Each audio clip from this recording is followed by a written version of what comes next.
광야길을 걷게 하신 것을 기억하래요. 근데 왜 걷게 하셨다고요? 먼저는 너를 낮추시며 너를 시험하사 너의 마음이 어떠한지, 명령을 지키는지 안 지키는지 하나님이 보려고 하셨다는 거예요. 이게 뜻이었던 거예요. 광야 고난의 길을 그냥 허투루 그냥 시간이 되어서 남아서 돌리시는 게 아니라는 거예요. 우리가 하나님의 말씀을 생각할 때, 뜻을 기억할 때, 그리고 말씀을 묵상할 때 보면 우리가 풍족할 때 하나님을 감사하는 것을 쉬워요. 누구나 다 할 수 있어요. 그렇죠? 그렇지만 힘들고 어렵고 이 말씀처럼 낮추시고 어렵게 하시고 시험하시는 가운데 내 마음이 하나님 편에 있겠다라고 할 수 있는 내 마음이 하나님께로 가 있는지를 알 수 있냐는 거예요. 그럴 수 있냐는 거죠. 그것을 하나님은 이 광야길에서 시험했다는 거예요. 시험. 고난을 당하는 이유가 여기에 있는 거예요. 우리의 믿음이 하나님께 있는지, 분명한 믿음인지, 튼튼한 믿음인지, 굳센 믿음인지, 돌 같은 바위 같은 믿음인지를 하나님이 지켜보신다는 거예요. 어디쯤 뭘 하고 있는지, 뭘 해야 될지를 알고 있다는 거죠. 반복되는 인생이 축복인 줄 믿습니다. 이것을 하나님 깨닫게 하시는 거죠. 저 옛날에 본 기억이 나요. TV에. 매일같이 봉투를 접어서 생활하는 한 분이 생활의 달인이라는 방송에 나왔습니다. 혹시 보셨나요? 봉투 접는 분이에요. 온갖 종류의 봉투를 접는데 이분이 50년 동안 봉투를 접었습니다. 접어서 풀칠해가지고 이제 완성하는 그 봉투를 접는데 50년 동안 봉투를 접었는데 대략 몇 장을 접었을까요? 2억 장 정도 접었을 것 같다는 거예요. 한 장 공임 한 장 접는데 100장에 700원 받답니다. 그러니까 7원 꼴인 거예요. 한 봉투를 만드는데. 이 사소한 일을 50년 동안 했습니다. 매일같이.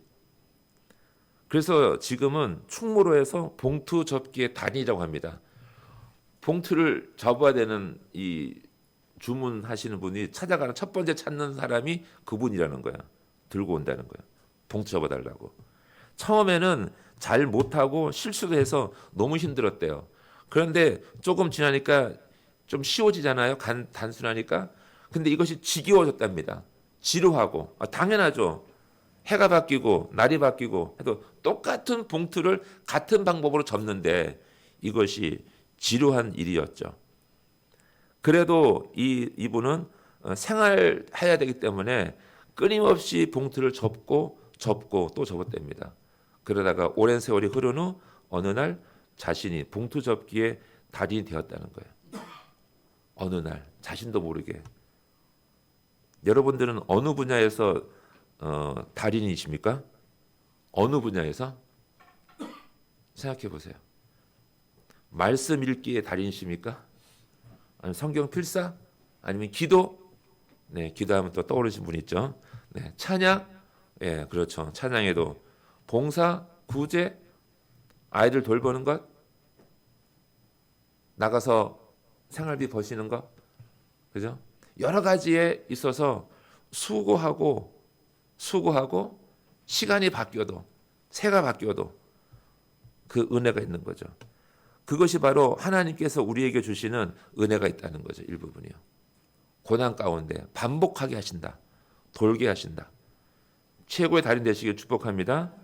오늘 하나님께서 광야길을 매일 반복하게 돌게 하시면 그 도는 한 과정을 돌 때마다 뭐가 생길까요? 믿음이라는 그 은혜가 생기는 거예요. 한 켜씩.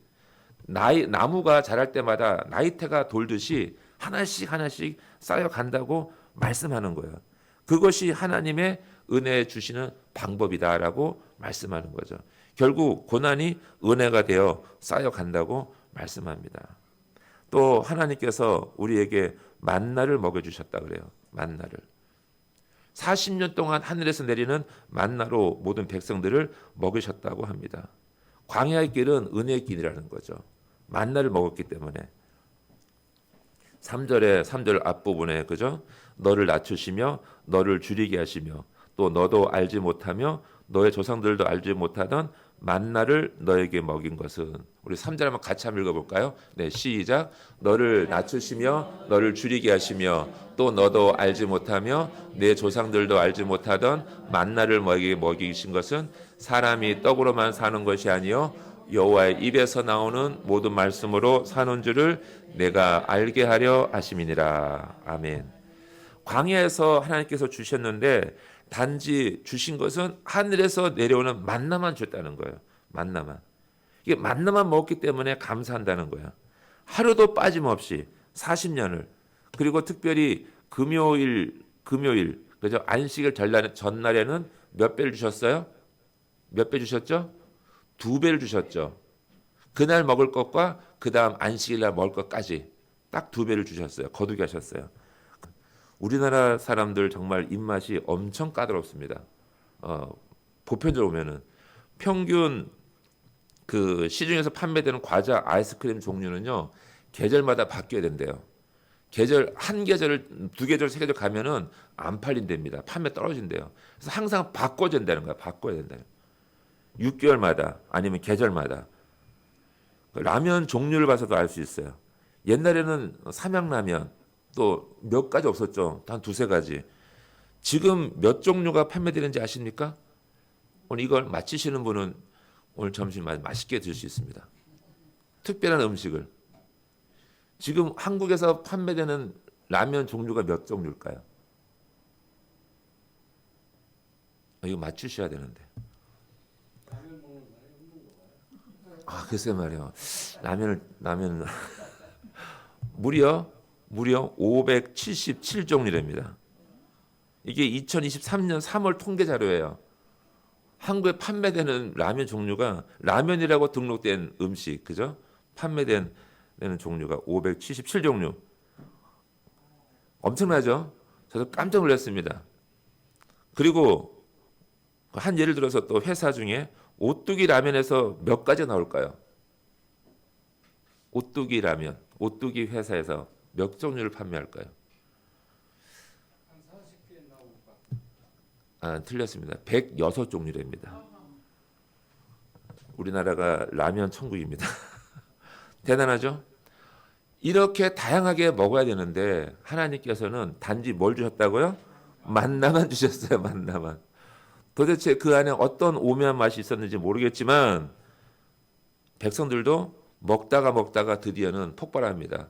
하나님, 부추를 주세요. 마늘을 주세요.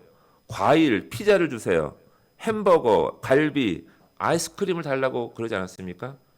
성경에 이렇게 안 나와 있죠. 부추, 마늘 이렇게만 나와 있지만 당연히 먹었던 게 생각나는 거예요. 그런데 하나님께서는 매일같이 똑같이 만나만 부어주셨어요. 왜 그랬을까요? 왜? 믿음이 있는가 없는가를 보시려고. 하나님의 입에서 나오는 여호와의 모든 말씀으로 사는 줄 너희가 알게 하시려고 하나님은 끊임없이 계속해서 만나만 부어주셨어요. 할렐루야. 하나님 그렇잖아요. 우리가 기도할 때 하나님 무심하시지. 애들이 울고 있습니다. 아이스크림 주시고 사탕도 주시고 그죠? 뭐 어떤 날은 고기도 주셨다가 어떤 날은 과일도 주셨다가 하면 될 거를 왜 굳이 그렇게 끝까지 마지막 날까지 40년이 다 지나갈 때까지 만나만 부어주셨습니까? 이게 놀라운 우리의 비밀이라는 거죠. 하나님께서 주신 비밀. 만나를 먹어 산다는 거야. 만나를 먹어야 우리가 살아간다는 거죠. 그런데 3절에 보시면 그런 구절 있잖아요. 너를 낮추시며 너를 줄이게 하시며 굶주렸다는 거예요. 그 만나조차도 그 입에 냄새날 정도로 물리는 그 음식조차도 하나님이 풍성하게 먹이지 않았다는 것 같아요. 그렇죠? 줄이게 했다는 뜻은 배가 그렇게 남지 않은 거예요. 배부르게 먹지 못했던 것 같아요. 그러니까 하나님은 굉장히 아주 딱 부러지시는 분이세요. 하나님은 절대로 재물을 낭비하지 않으신다는 거예요. 정확하게 필요한 만큼만 부어주시는 거예요. 우리에게 필요한 것만. 우리가 원하는 것을 주시는 것이 아니라 우리에게 필요한 것을 주시는 하나님인지 믿습니다. 그걸 우리가 알아야 된다는 거죠. 그래서 하나님께 구할 때는 필요한 것을 구하셔야 돼요. 내가 원하는 것이 아니라. 그렇게 구할 때 하나님이 정확하게 부어준 줄 믿습니다.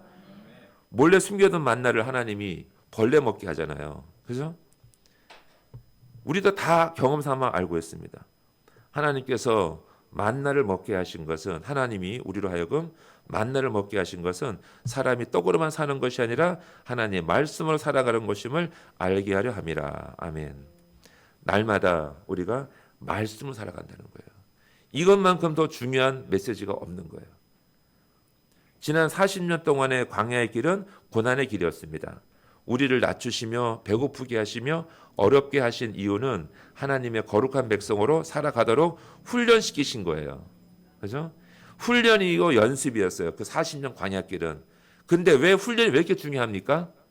요즘 우리가 TV에 많이 나오죠. 707 특임단, 수방사, 특전사. 그분 군사들이 왜 이름이 나올까요? 어마어마한 군사력을 가지고 있는 일당백이에요. 그 군사들의 비결은요, 훈련이었던 거죠. 남들보다 어마어마하게 더 많은 훈련과 연습량 때문에 군사가 된 거예요. 일당백, 어마어마한 군사가 된 거예요. 전쟁에 나가는 군사는 반드시 이겨야 돼요. 할렐루야. 승리해야 돼요. 근데 승리하려면 엄청난 거기에 승리를 담보할 수 있는, 승리를 확신할 수 있는 훈련이 필요한 거예요. 훈련이요. 그 훈련이 하나님은 40년 동안 만나를 먹이신 거였다는 거예요. 할렐루야. 만나를 먹지 아니하면 전쟁에 나가서 지거나 패배한다는 거예요. 그러하기 때문에 우리는 반드시 만나를 충분히 먹어야 되는 거죠. 충분히 드셨습니까? 할렐루야. 충분히 만나를 드셨습니까? 충분히 하나님의 은혜, 하나님의 음성을 들으셨냐고요.